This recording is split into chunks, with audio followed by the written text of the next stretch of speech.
la idea, ya con el resultado de las elecciones,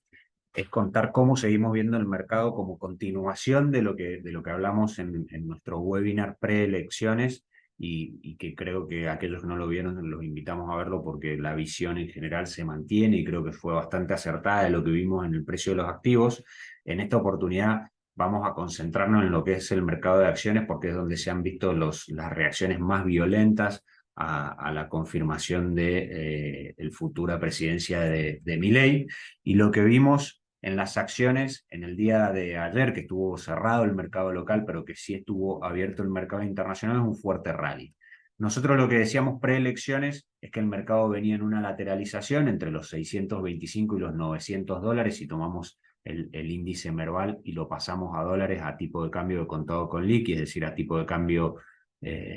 libre. Y lo que decíamos es, en caso de ganar Milei, probablemente el mercado vaya a testear la zona de los 900 dólares. De ganar Massa, el mercado probablemente vaya a testear la zona de los 625 dólares con alguna posibilidad de profundizar a la baja, ¿no?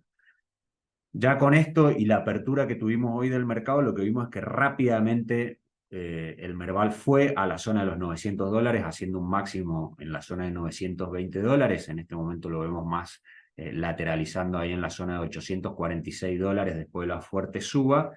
Pero claramente vemos que se cumplió este escenario donde Milei refleja la expectativa de cambio y el mercado rápidamente lo prició. Los 900/1000 dólares son una resistencia importante para el mercado, con lo cual entendemos que le va a costar un poco quebrar esta zona,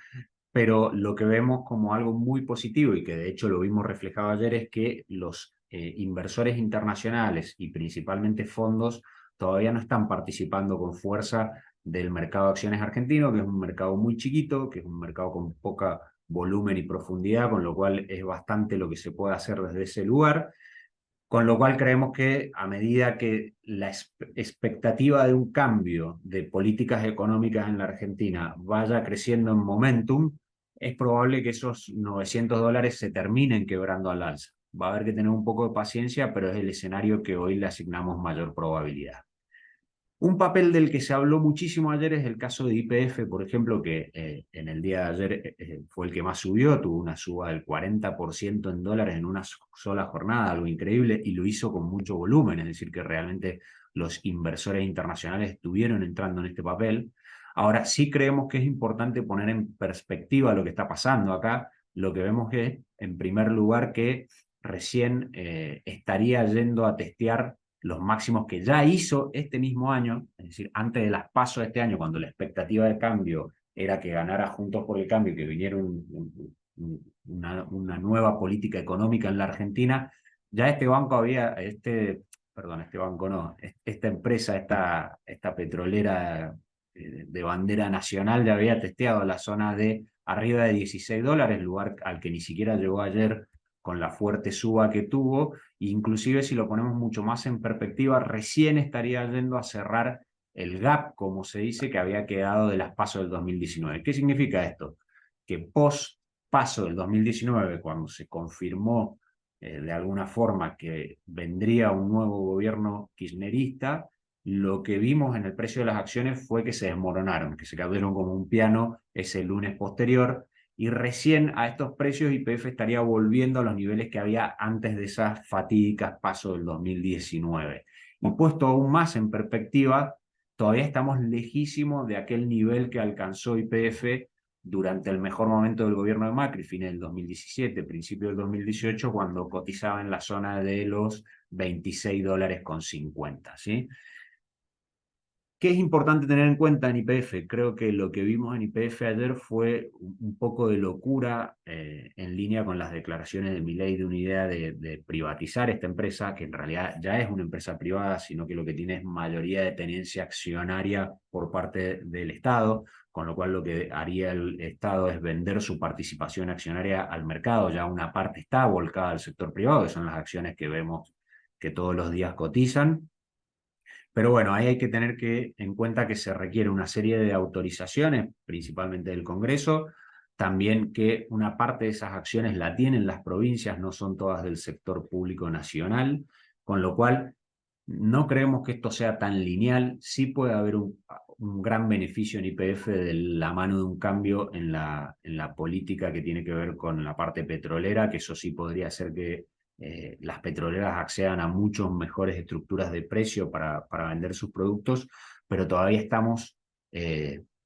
lejos de eso, con lo cual hay que ir cuidando las expectativas, y esto es un poco también de lo que queríamos charlar, porque incluso tenemos que ver que YPF no fue uno de los papeles favoritos en el anterior ciclo de cambio que vivimos con el gobierno de Macri. Inclusive acá se los comparo con Grupo Financiero Galicia, que es uno de los bancos que más subió en ese momento y que llegó a valores muy altos. Con lo cual, YPF no es de las acciones que fueron favoritas en ese momento, como decía. Galicia y los bancos fueron de las acciones favoritas, y fíjense que la diferencia de cotización que tuvimos entre un papel y otro en aquellos momentos fue muy, muy grande. Hoy los bancos, cuando miramos Galicia, claramente son uno de los sectores que están más atrasados en la recuperación que podamos llegar a ver. Fíjense que Galicia, con la fuerte suba que tuvo ayer en dólares, llegó a la zona, ni siquiera a la zona de $15. Los máximos que ya ha habido este año estuvieron en la zona de los $18, y antes de las PASO del 2019 había llegado a valer casi $33, o valía casi $33 previo a las PASO del 2019, con lo cual vemos que este movimiento está mucho más atrasado en el caso de Galicia, lo cual tiene sentido. Los bancos tienen en su patrimonio mucha tenencia del ELIX, mucha tenencia de bonos en pesos, que son los que están en discusión. Como escuchamos ayer, Milei dijo que tienen que encarar el desarme de la situación que hay en general de las LELIX, pero todavía no hay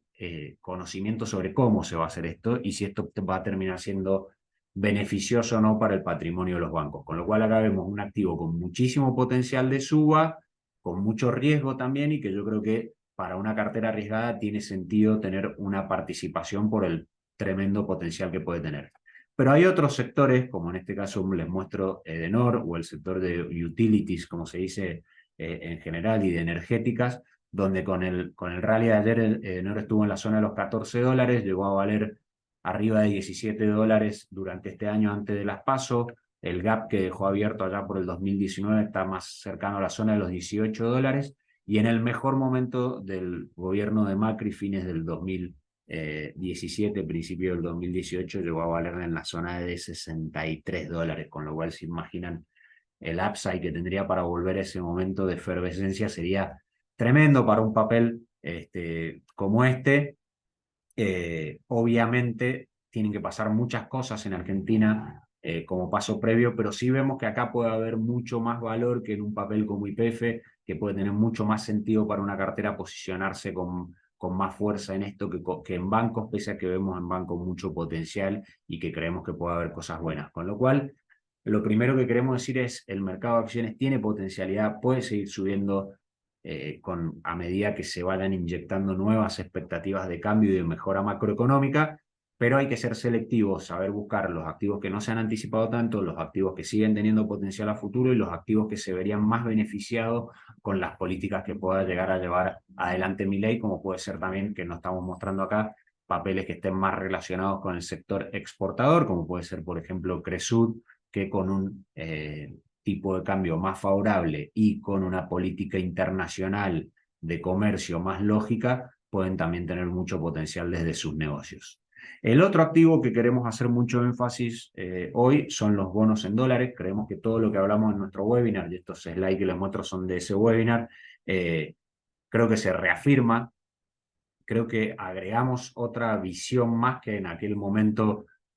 podía estar un poco más en duda, y me voy a saltar un poco estos slides porque la verdad que ya hemos hablado mucho de este tema, que es la diferencia de precio que hay por legislación, el premio por legislación. Como ustedes saben, los bonos con legislación internacional cotizaban con un premio contra los bonos con legislación argentina, cosa que ese premio yo creo que se tendría que achicar. De alguna forma, Milei dio a entender que va a haber un cumplimiento de los contratos. Milei tiene una necesidad de dólares muy grande, está yendo a buscar dólares a bancos internacionales, etcétera, con lo cual el cumplimiento de estos contratos es clave, y por lo tanto no debería haber un premio por legislación, debería haber igual tratamiento tanto para los que son legislación extranjera como Argentina. Eso hoy no está priceado en el mercado. Creo que ahí hay una oportunidad para sobreponderar bonares contra globales. Y por otro lado, el potencial que tiene es muy grande, como ya dijimos varias veces, los desembolsos que tiene que hacer la Argentina en el 2024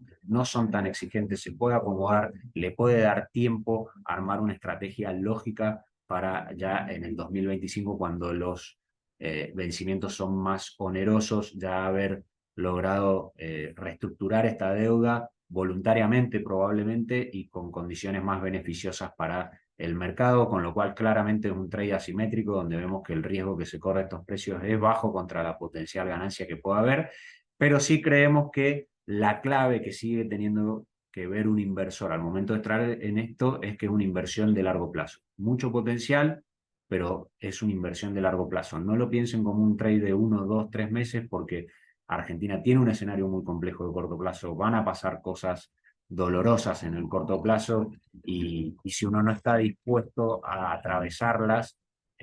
con el activo, lo mejor es no tenerlo, ¿no? Entonces, para inversores de largo plazo, creo que lo más claro lo seguimos viendo por acá. En acciones sí hay valor, existe valor para los inversores agresivos, es importante la selectividad, pero de nuevo, nos vamos a concentrar mucho en nuestras estrategias en este activo puntual que son los bonos soberanos en dólares. Y ahí creemos que está la oportunidad para los perfiles de riesgo un poquito más altos de lo tradicional.